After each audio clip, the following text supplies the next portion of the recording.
मोठ्या आशेने आता हे सगळे अडकलेले लोक जे आहेत ते हेलिकॉप्टरच्या दिशेने जाताना आपल्याला पाहायला मिळतात। त्यांना खरं तर त्यांचा आनंद गगनात मावेना असा झाला आहे, कारण अगदी जीव मुठीत धरून त्यांना या ठिकाणी कालपासून अडकून पडावं लागलेलं होतं। नदीची पाणी पातळी जी आहे ती आणखी मोठ्या प्रमाणात वाढली असती तर त्यांच्या जीवाला देखील धोका निर्माण झाला असता।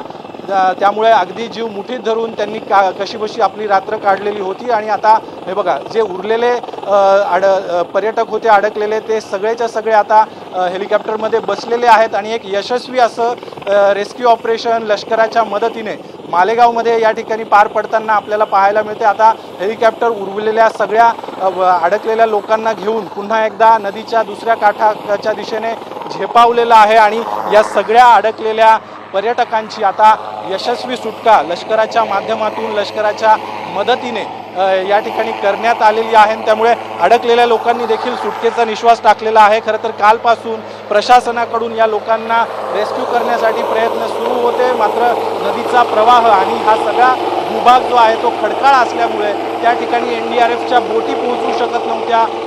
त्यामुळे हेलिकॉप्टरच्या माध्यमातून आता आर्मीच्या हेलिकॉप्टरच्या माध्यमातून या सगळ्या लोकांना रेस्क्यू या ठिकाणी करण्यात आलेला आहे। आता हे शेवटचे जे लोक होते त्यांना आता या ठिकाणी नदीच्या दुसऱ्या काठावर आणण्यात आलेलं आहे आणि सर्व जेवढे लोक या ठिकाणी 15 लोक अडकलेले होते गिरणा नदीच्या पात्रामध्ये त्या सर्वांची आता सुखरूपपणे सुटका लष्कराच्या मदतीने या ठिकाणी करण्यात आलेली आहे। बघ्यांची देखील मोठी गर्दी कालपासून या सगळ्या परिसरामध्ये होती आणि त्यामुळे कुठेतरी मदत कार्यात देखील अडथळे जे आहेत ते प्रशासनाला येत होते, मात्र अखेर आता लष्कराच्या मदतीने या सगळ्या अडकलेल्या लोकांची सुखरूपपणे सुटका या ठिकाणी करण्यात आलेली आहे। दृश्यांमध्ये आपण बघितलं तर बघा, आता हे सगळे तरुण जे अडकलेले होते आता ते एक एक करत हेलिकॉप्टरमधून बाहेर येत आहेत।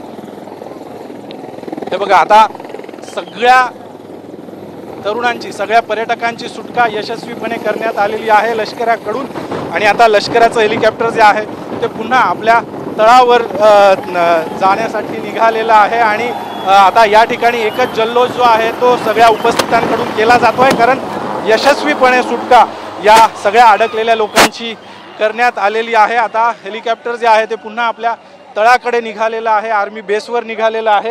हे सगळे शेवटचे जे तरुण आहेत ते दृश्यांमध्ये आपल्याला पाहायला मिळतील की आता पोलीस त्यांना त्या वाहनाकडे घेऊन चाललेले आहेत आणि त्यांची माहिती घेतली जाते, त्यांची नावं विचारली जातात, ते नेमके कुठून आलेले होते, कशासाठी या ठिकाणी आलेले होते, नेमके काय करण्यासाठी ते पाण्याच्या प्रवाहात अगदी आतल्या भागामध्ये आतल्या बेटावर गेलेले होते।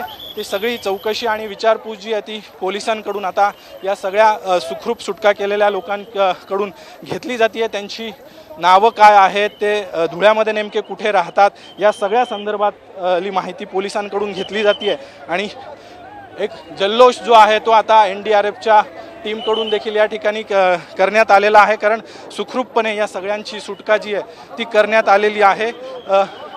या लोकांशी देखील आपण पुन्हा एकदा बोलण्याचा प्रयत्न करूयात की नेमकं त्यांची रात्र जी आहे ती कशा पद्धतीने या ठिकाणी काढलेली आहे। आता सध्या पोलिसांकडून माहिती जी आहे ती घेतली जाते, विचारपूस जी आहे ती केली जाते।